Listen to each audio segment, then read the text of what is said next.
next year.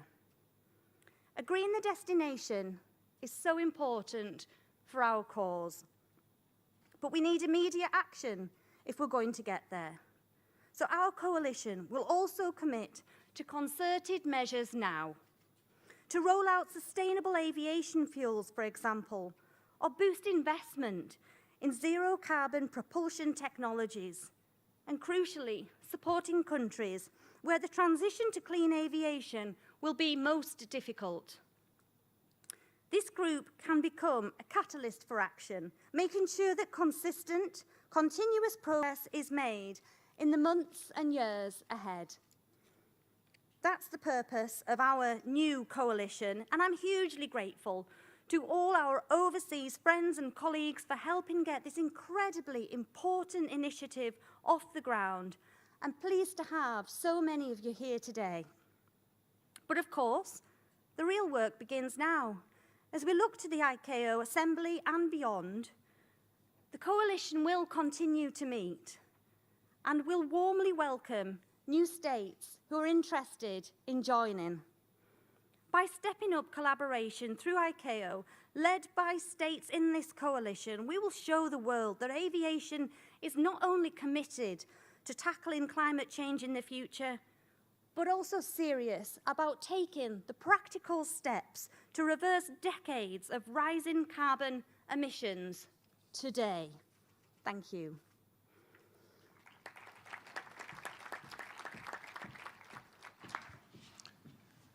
Thank you, Minister Harrison. I'd now like to invite some of the coalition to give their perspective on the challenges and opportunities we face. Firstly, I'm honoured to welcome Pete Buttigieg here. As you all know, Secretary of Transportation from the United States. Pete, what's your perspective from the United States government? Well, thank you very much, and thanks to the UK for hosting us. And let me also note with this audience how much pleasure I take in the knowledge that the aircraft that brought me to the UK returned back to the States full of international travelers, and we're delighted at that news. We're honored to be here with our fellow founding members of the International Aviation Climate Coalition, demonstrating that we hear the voices of our citizens, especially our courageous young citizens who are demanding similar courage on our part, knowing that their lives will be defined by our decisions. And that means not only hearing them, but acting especially on the hard things. And aviation is a sector that is famously considered hard to abate, which I think in a less urgent moment, as with maritime, might have meant that it would be on down the list of priorities. But at a moment like this, it also equates to have to abate, and that's what we're doing. Aviation is so central to the fabric of our global economy and our global community. And of course, it's how so many of us got here this week. And I can tell you, as a former mayor of a mid-sized Midwestern city in the US, it's not only important for our global metro centers, but for communities in every part of every country. And as we know, it's a significant contributor to climate change, and that without dramatic, urgent action, there will be substantial additional growth in emissions over the next 30 years. So it falls to us to find ways to limit those emissions urgently. And the question has become, will we act quickly enough to protect our countries and to seize the economic potential that sustainable aviation represents? The reality is that the timelines are not being dictated by conferences or by Congresses. They're being set by the laws of physics. And the other timeline that is so important is the engineering that it takes to design, test, produce, and deploy lower carbon aircraft. But we can control our response, and with that, we can shape our collective future. So in the US, we are making up for lost time, accelerating our action and our commitments. And I'm pleased to share that the US just released our Aviation Climate Action Plan. We set a goal of net zero emissions for US aviation by 2050 and laid out a strategy and plans for achieving that target. My own department is helping to lead a Sustainable Aviation Fuels Grand Challenge, which is a US government-wide approach to reduce the cost, increase the sustainability, and achieve production of 3 billion gallons per year in the US, and we aspire to do that by 2030. We've also announced an investment of more than $200 million, including matching private funds, to advance aviation technologies that will reduce fuel use, emissions, and noise. Our view is that just like vehicles on the ground, the future of aviation is a sustainable one, and we are so eager to capture the economic benefits and the jobs that that innovation will generate for our citizens. But we also welcome global competition. because we believe that U.S. innovators will thrive more under that kind of healthy pressure. And because a race for climate technology means a better chance of reducing emissions before it's too late to prevent the worst outcomes of climate change. As you know, the U.S. Congress just passed the President's bipartisan infrastructure deal, and it is a centerpiece of his agenda and one of the most important pieces of climate action we've yet been able to undertake, including supporting electric vehicle charges, helping to electrify our ports, but also investments to help modernize our aviation sector.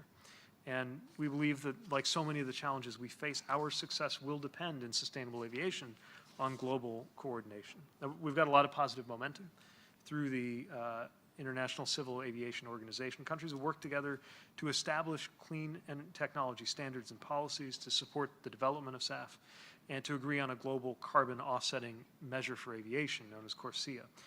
But clearly the world needs more. There will not be any prizes for second and third place when it comes to the race to beat climate change. And so we are so encouraged by today's announcement by the signatories that are being added to the minute, I believe, and know that that will accelerate action and help us to meet this moment. So again, we are pleased to be with our colleagues and counterparts here, and again, thanks to the UK for bringing us together. Thank you, Mr. Secretary, and I love the focus on innovation, technology, but also the industrial benefits of this agenda. I think sometimes it's easy to miss the way in which this can help some of the deindustrialized parts of our communities to really get great high-quality jobs and progression. So thank you for that. It's now my pleasure to welcome Nancy Karigafu, Principal Secretary, Kenya. Thank you very much. Honorable Ministers, distinguished participants, ladies and gentlemen, a very good afternoon to you all. Let me start by saying that the Kenya civil aviation industry is of very significant importance to us, mainly due to the country's strategic location and status as one of Africa's leading aviation hubs. The country, which is a leading tourist destination in Africa, relies heavily on aviation as one of the key modes of transport, and which delivers about 90% of visiting tourists arriving to our shores by air. Kenya is therefore very happy to participate and support the International Aviation Climate Ambition Coalition Declaration. We want to say that we were represented as a country in the SAF Ambassadors Initiative by officers from our transport ministries, the Kenya Civil Aviation Authority, led by the Director General Captain Gilbert Kibe. And as a country, we want to state that we've made considerable efforts in ensuring that the aviation industry in our country grows in a sustainable manner by incorporating relevant ICAO standards and recommended practices on environmental protection embedded in our civil aviation laws and regulations. In Kenya's efforts to implement ICAO Assembly Resolution on Environmental Protection and Climate Change, Kenya has, one, developed and is implementing the State Action Plan. We've also established an aviation environmental systems for the collection of relevant data. And finally, we've implemented a pilot project which consists of a solar photovoltaic system and gate retrofit equipment for power and preconditioned air supply at one of our major airports, that's the Moi International Airport, based in the coastal town of Mombasa, with collaboration and assistance from the European Union and ICAO, showing you the measure of collaboration needed in the sector. Kenya decided to voluntarily participate in the ICAO Carbon Offsetting and Reduction Scheme for International Aviation with effect from 2021 to 2023, and at the moment, CORSIA regulations are in our parliament awaiting approval. As part of ICAO EU assistance project, a study has also been commissioned in Kenya on the feasibility of a commercial SAF supply chain. And the study examined the feasibility of various potential feedstocks based on conflicting uses, logistics, core benefits, volumes, and socio-economic factors. It identified paths and required actions that could be pursued by relevant stakeholders to develop a viable SAF industry. It also identifies key barriers and presented fact-based outcomes to assist stakeholders to prepare business and policy recommendations. Kenya is implementing Sustainable Development Goal 7 on clean energy development in renewable energy, energy efficiency, energy access, and affordability through the Ministry of Energy by implementing the Energy Policy 2018 and the Energy Act 2019 for development and use of biofuels. If we are to address climate change challenges effectively, it is critical that all sectors and states must contribute to the initiative, and therefore, this must be done in a fair manner, considering the needs of all countries. Kenya supports a low-carbon, climate-resilient development pathway in order to contribute towards the Paris Agreement through the Clean Skies for Tomorrow SAF Toolkit policy.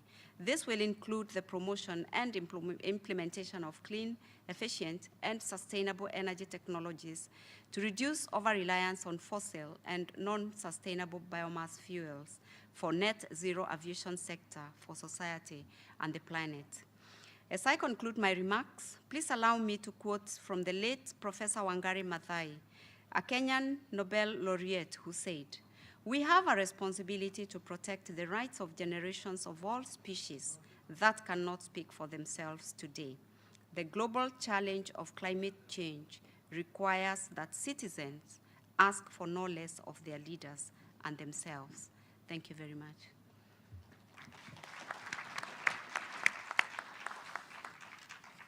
Thank you, Principal Secretary.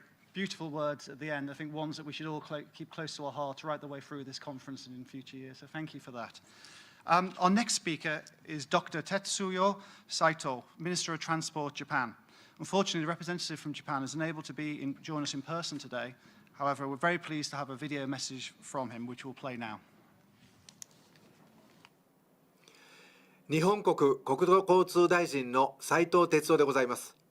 この度は運輸の日において航空分野における気候に対する野心的宣言のためのイベントにご招待いただきありがとうございます。近年の気候変動により自然災害が激甚化頻発化し、地球環境は大変な危機に瀕しています。気候変動対策は現代に生きる我々が未来の世代に対して果たすべき責務です。昨年、日本国は2050年までのカーボンニュートラル達成を目標として掲げました。これは国際社会への日本国の責任を示したものであります。航空の分野も脱炭素化が待ったなしの状況です。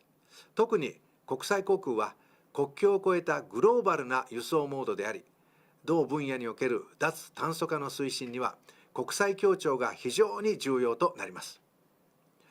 ICAO における国際航空のカーボンオフセット及び削減スキームであるコルシアの合意は、ICAO のグローバル削減目標の達成に向けた非常に大きな成果です。来年のICAO総会に向けては、我が国が提案した長期目標の策定のための検討グループが設置され、積極的に議論が進められております。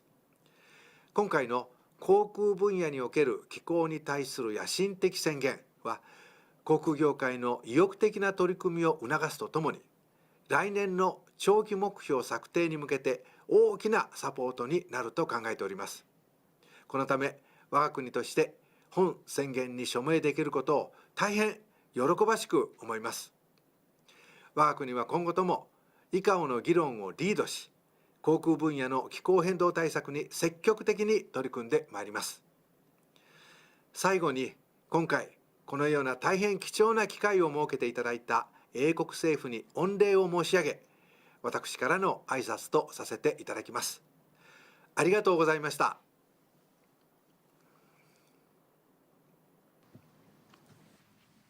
Thank you, Dr. Saito. I'd now like to welcome Daniela Vichala from Costa Rica. Thank you very much, and I am very honored to speak on behalf of Minister Andrea Mesa, which sends her salutations and her apologies because of the role that she has been having in a few days, which has to do with the interlinkages of the of the negotiation process which is being held in this moment. So on behalf of the government of Costa Rica, I am honored to speak today in this event and to have been invited by the government of the United Kingdom to become a partner on the International Aviation Climate Ambition Coalition and the Clean Skies Initiative as ambassadors for the Sustainable Aviation Fuel Policy that we are launching this afternoon. We sincerely thank Honorable Grant Shapps, Secretary of State for Transport and Department of Transport of the United Kingdom, and the Technical Advisor of the delegations of the United Kingdom and of ICAO, and the governments of the United Arab Emirates and Kenya for the great efforts and the outstanding coordination in this important initiative. Costa Rica holds a seat in the Council of International Civil Aviation Organization, and the delegation of Costa Rica has actively supported initiatives and proposals that are aligned not only with the strategic objectives of ICAO regarding climate change, but also with the strategic objectives of our government through our ambitious national decarbonization plan, and they have received full support from His Excellency, our President, Carlos Alvarado Quesada, and the Ministry of Environment and Energy. During the current pandemic, we need to reactivate and recover the aviation industry and cannot overshadow the necessity to continue guaranteeing that all efforts to protect our environment are put into action and that that ambition can be raised in all sectors of our economies, while at the same time we are ensuring environmental integrity and full respect to human rights of all. Air transport has become essential to our global society, and it's a driver of economic and social cultural development worldwide and has totally changed how we travel, interact with others, and do business. It plays a vital role in facilitating economic growth, particularly in developing countries. Costa Rica is particularly interested in launching this International Aviation Climate Ambition Coalition as a political tool to support ICAO's long-term goal to net zero global CO2 emissions by 2050 and to keep alive the 1.5 degrees temperature goal of the Paris Agreement. As you may be aware, Costa Rica has already committed to similar objectives, however, we are also willing to promote higher ambition to reach the effort that science demands to achieve those goals, while ensuring robust guiding frameworks that lead global efforts on the basis of robust science, methodologies, and practices, and working as well on the basis of the San Jose Principles for Environmental Integrity to ensure avoiding double counting and high quality of any carbon market mechanism. As the Minister of Environment and Energy of Costa Rica, Mrs. Andrea Mesa, is not here, but we are pleased to join and confirm our full support and the support of our government to this initiative. We firmly believe that more aspirational and ambitious goals can be set to achieve through strategic alliances and teamwork to benefit our planet while ensuring robust mechanisms that ensure environmental integrity and all emission reduction schemes, as well as a decarbonized, resilient, and nature-positive world. Thank you very much.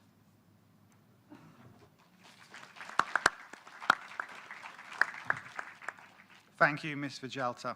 I'd now like to welcome Jean-Baptiste Gibrari, Minister Delegate from France. Thank you. Thank you very much. Thank you very much for the invitation. It's a real pleasure to see you today in person. France is fully committed in achieving the climate objectives of the Paris Conference. In this regard, it is extremely important, you've said it all, that the international civil aviation takes its full part.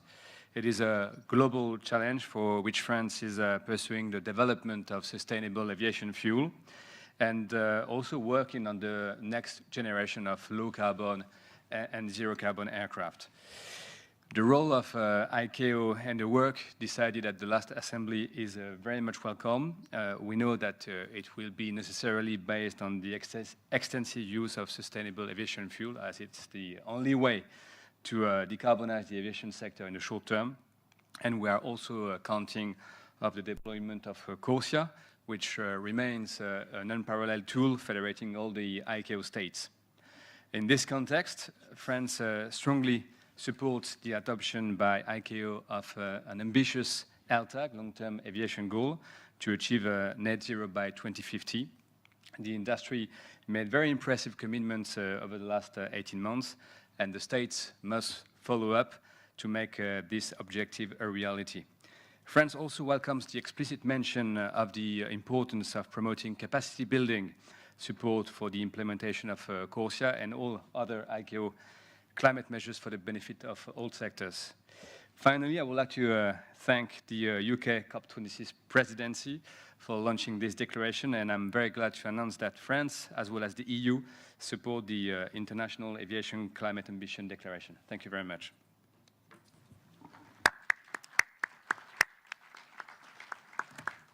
Thank you, Minister Jabare. And can I just echo support for France and the support we've had working together on this important agenda.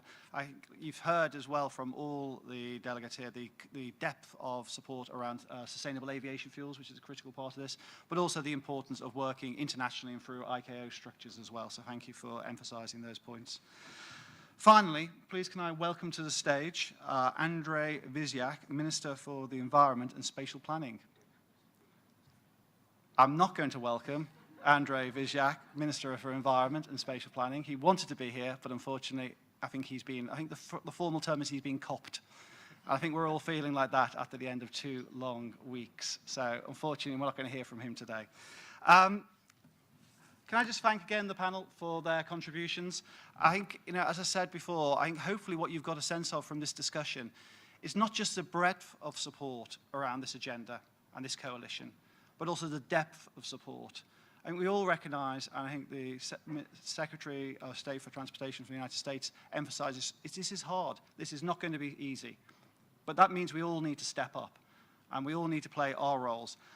These are just a few of the signatories to this declaration.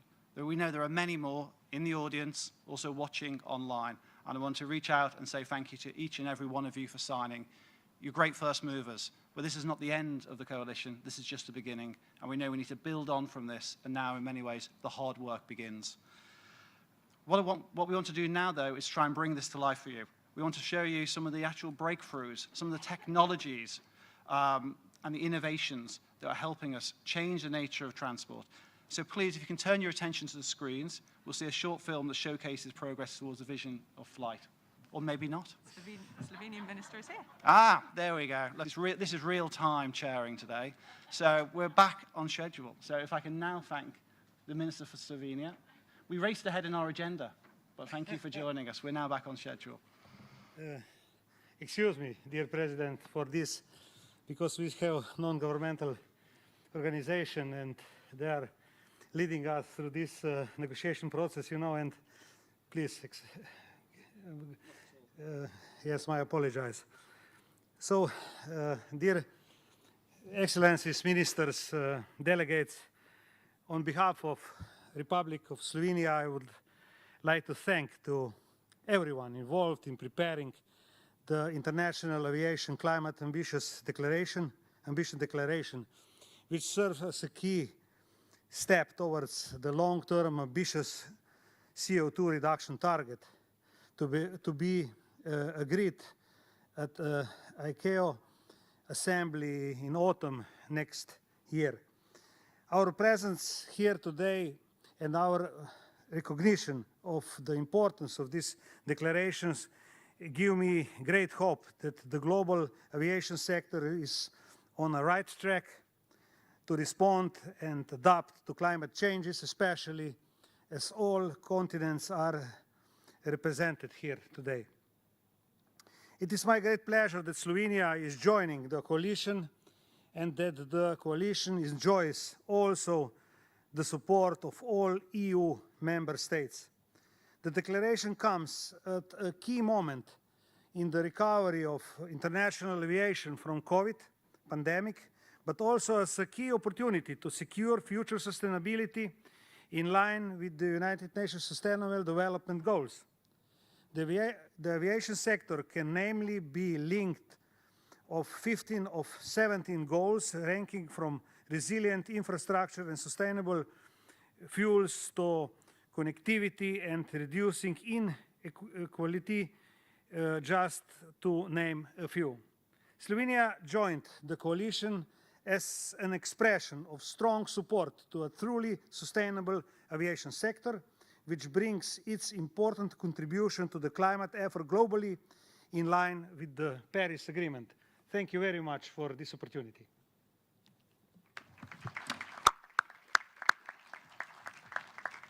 Thank you very much, Minister. And I know just quite the level of commitment from Slovenia in it, with this work, and I really do appreciate your country's support, so thank you. Thank you.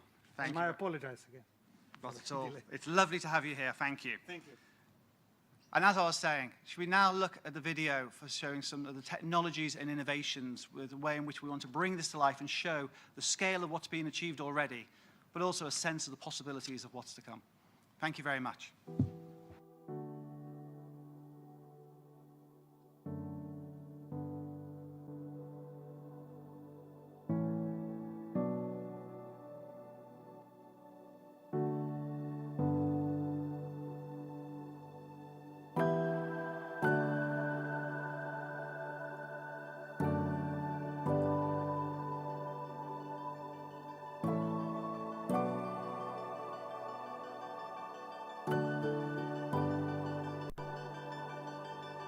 International aviation is the global bridge in the sky, vital for uniting family and friends, linking countries and regions together, and essential for a thriving global economy. The aviation industry has always faced complex challenges, from getting the first aircraft off the ground to ensuring we have safe, secure and affordable flights over the global network of today. These have been overcome to create the dynamic aviation sector we have now.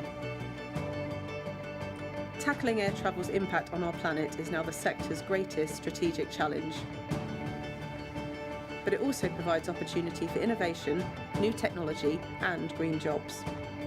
Innovation towards zero-carbon aircraft is crucial to the successful decarbonisation of the aviation sector as an essential part of the mix of measures that allow us to continue flying, putting aviation on a path to a sustainable future.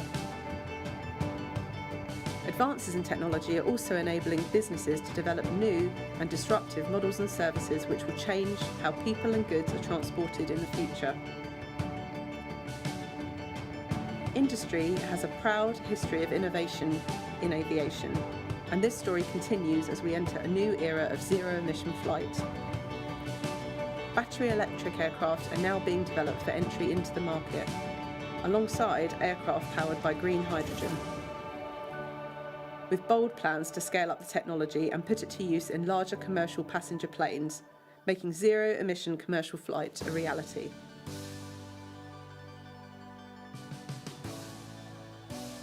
In addition to new sources of power, a range of technologies and fuels are being trialled to reduce the environmental impact of flying. And innovation is also happening to reduce emissions on the ground. Aviation emissions require a global solution, a problem to be tackled by combining our expertise across industry, governments, academia and civil society, and working through international cooperation to bring about the solutions that ensure the industry continues to thrive long into the future, continuing to connect families and businesses across the world.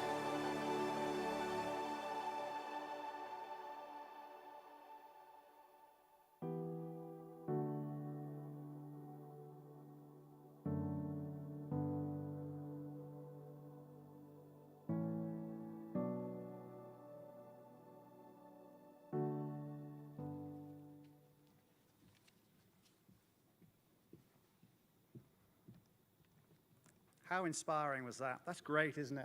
I can't wait to take my first electric powered plane flight. I think it looks amazing. And I love the quote at the end, the only way to do it is to do it. And I think that's got to be the spirit with which we approach this challenge. Look, whilst the International Aviation Climate Ambition Coalition itself is focused on nation states, the one thing I am very clear on, we can't do this through national governments alone. The only way we'll meet this challenge is by working hand in glove with business, with industry, and with civil society. And that's the focus of this second panel discussion. So I'm delighted we've got representatives of both sectors with us today. Firstly, please welcome Haldane Dodd, Executive Director at the Air Transport Action Group. And we've also got Brad Shallert, thank you, Director of Carbon Market Governance and Aviation at WWF. Haldane, over to you. Excellent. Thank you very much. Good afternoon, secretaries, ministers, and colleagues. It's my absolute pleasure to be with you here today. The Air Transport Action Group is a coalition of leading aviation organizations working together to ensure the long-term sustainability of the aviation sector, in the broadest sense of the word sustainable. And of course, climate change is top of that agenda. Through IATA and regional associations, we represent the world's leading airlines. ACI brings together nearly 2,000 airports, and CANZO, most of the world's air traffic management companies. Alongside the biggest names in aircraft and engine manufacturing, this shows a truly cross-sectoral approach to the climate challenge. A month ago, the industry came together to agree a new, more ambitious long-term climate goal for air transport. We've committed to reaching net zero carbon emissions by 2050 globally. This builds on previous long-term goal that was set over a decade ago. The shifting goal to net zero was not a decision that was taken lightly. Aviation is sometimes seen as a conservative industry, and that is good. There's a reason we're known as the safest form of transport. But also because we don't like to make big promises without the backup to know that we can make them happen. Our Waypoint 2050 analysis shows how net zero can be achieved by aviation. It's going to be incredibly challenging, but it can be done. We will need a transition away from fossil fuels by mid-century, principally through the shift to sustainable aviation fuel. The research, development, and deployment of both evolutionary and revolutionary technologies, including potentially electric and hydrogen flight, continued improvements in operational efficiency, and the use of carbon removals to deal with some residual emissions in 2050. Importantly, we cannot do it alone. We need support from governments with the right policy environment, and we will need much more support from the energy sector than we have seen so far, all across the world. When it comes to policy, the fast and the easy route is not always the best. We need policy support that survives between governments and provides truly long-term commitment and policy certainty to support the decarbonization of global connectivity. These policy options will differ depending on each country, but usually they will require a package of measures. A blend mandate by itself will not solve the problem. Most important is a mechanism to tackle the price differential. As well as support for technology developments, sustainable aviation fuel is key to making this transition happen. Importantly, it is not only of benefit to aviation decarbonization efforts, but it could represent new green energy sector possibilities around the world. Today, 90% of our fuel is produced in just 22 countries. SAF provides the chance to diversify and democratize that supply to nearly every country on Earth, sustaining up to 14 million jobs in the process, whilst also tackling waste challenges and low-carbon electricity deployment. Based on current commitments by airlines and some targeted policy support already in place, we think around 6.5% of our fuel supply could be SAF in 2030. So let's see what we can do to push that even higher. Part of that support will need to be in the form of an agreement at the ICAO Assembly next year that we've already heard of, for a long-term goal for air transport that backs up the industry commitment. We need certainty, the finance community needs certainty, and the energy industry needs to know what to deliver and when. In this sense, we fully support the ambition of the coalition of countries here today and encourage other states to be included in the movement towards a globally agreed and sector-wide long-term climate commitment for aviation to be delivered next year at ICAO. We stand ready to support these efforts and very much thank you for your support as well. Thank you, Haldane. It's great to hear the alignment between where government and the coalition is and where industry is as well. I think that's really important because that's the only way we're going to tackle this issue. Can I now bring in Brad? It'd be great to get the perspective from civil society. Thank you very much, and good afternoon, good evening, good morning, depending if you're watching on a live stream somewhere else in the world today. My name is Brad Schallert. I'm with WWF, and I work on the issue of aviation and climate change. It's really an honor to be with you all at the launch of the International Aviation Climate Ambition Coalition. And I'd like to begin congratulating the UK government and all the countries that are forming this coalition spanning several regions across the globe.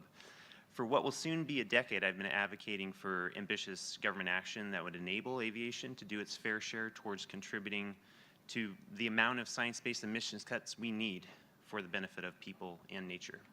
And I won't lie, it's not been easy. Industry and governments have not always taken the most ambitious climate action pathways over the years, and they've not necessarily listened to the recommendations that NGOs have been giving them.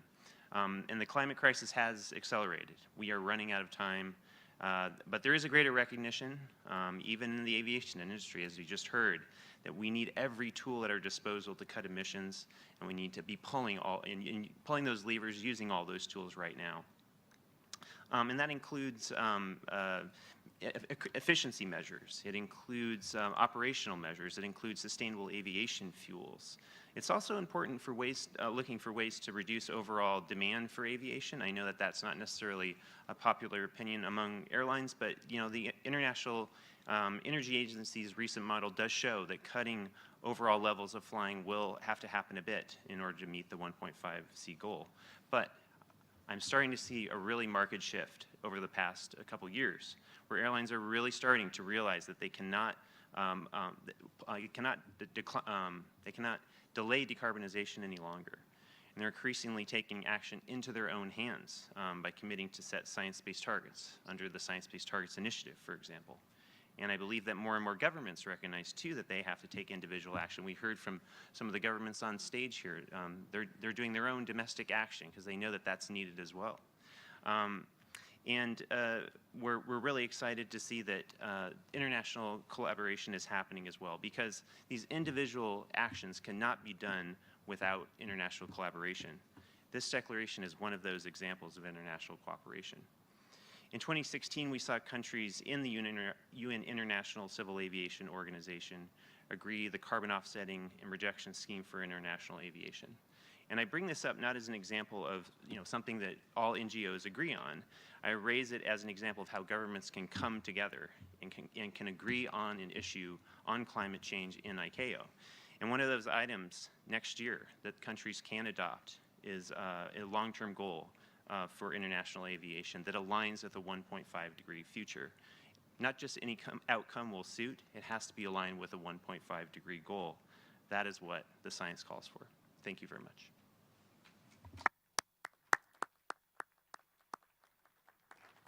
Thank you, Brad. And I think that point around the importance of both the coalition, I think, is absolutely critical here.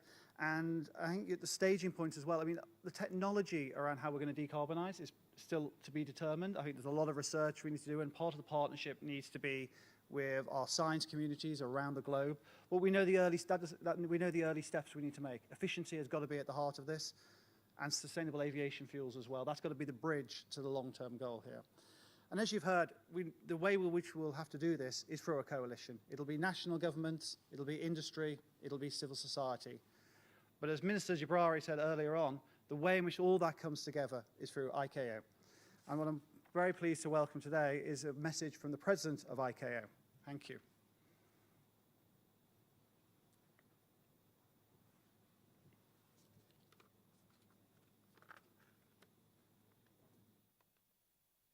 Your Excellencies, Ministers, ladies and gentlemen, it is my great pleasure to address you on behalf of the International Civil Aviation Organization, ICAO, on the occasion of the COP26 Transport Day hosted by the government of the United Kingdom. As we know, COVID-19 disrupted aviation activities in an unimaginable and unprecedented manner. Nevertheless, from disruptions come opportunities. As air transport begins its recovery, only the introduction of radical, disruptive, revolutionary innovation will be able to deliver the aspiring levels of decarbonization. And let us remember that innovation is in the aviation's DNA. To keep net carbon emissions from international aviation at a 2020 level, as decided by the ICAO states at the 38th Assembly in 2013, states are implementing a basket of measures, including green technologies, sustainable fuels, operational improvements, and CORSIA, the ICAO's global carbon offsetting and reduction scheme for international aviation, the first global market-based measure for the sector. CORSIA is fully on track. ICAO completed all necessary steps for the start of the pilot phase on 1st January 2021. In advance of the mandatory phase, 107 states are participating. Airlines and governments are now reporting the verified CO2 emissions data to ICAO annually, and the compensation under CORSIA is operational both on the use of eligible carbon credits and the use of sustainable aviation fuels to reduce the operators' offsetting requirements. At the same time, ICAO is working with priority on the feasibility of a long-term global aspiration goal, LTAG, for international aviation. Data collection on CO2 emissions reductions from green technologies and innovations is a key component for this LTAG work. In 2020 and 2021, ICAO organized open and inclusive stock-taking events in order to bring together all stakeholders to share information on solutions and policies for decarbonizing international aviation. Industry has been a key player at these ICAO events, which has provided them with opportunities to announce concrete and ambitious plans. For example, what started with a major airline group's net zero announcement last year has recently evolved into an industry-wide 2050 net zero commitment. In the same way, we have witnessed a growing number of states announce their commitments to net zero and their roadmaps to achieve it. Let me at this point congratulate the United Kingdom for their plans and for showcasing not only that the green transition is possible, but how it can be done in concrete terms. Other states have now announced their commitments and their tailored solution to reach their ambitious goals. The ICAO stock-taking process will continue to serve as an important forum to collect information and track progress by the aviation sector towards the realization of global aspirational goals. ICAO tracking tools and the ICAO Global Coalition for Sustainable Aviation, a forum of stakeholders promoting sustainable international aviation, facilitate the dissemination and the progress in the development and implementation of CO2 mitigation measures, speeding up the green transformation. To ensure a transparent and inclusive process for LTAG work, ICAO organized a series of global aviation dialogues, GLADs, this year, to raise the awareness and enable an open exchange of information and views amongst member states.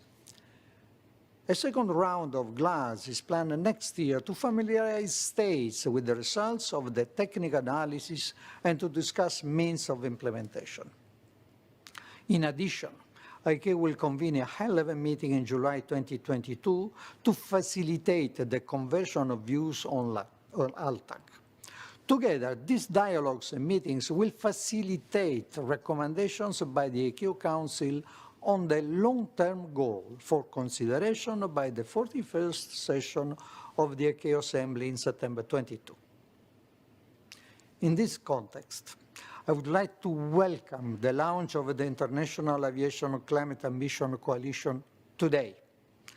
Cooperation has never been so crucial for our progress.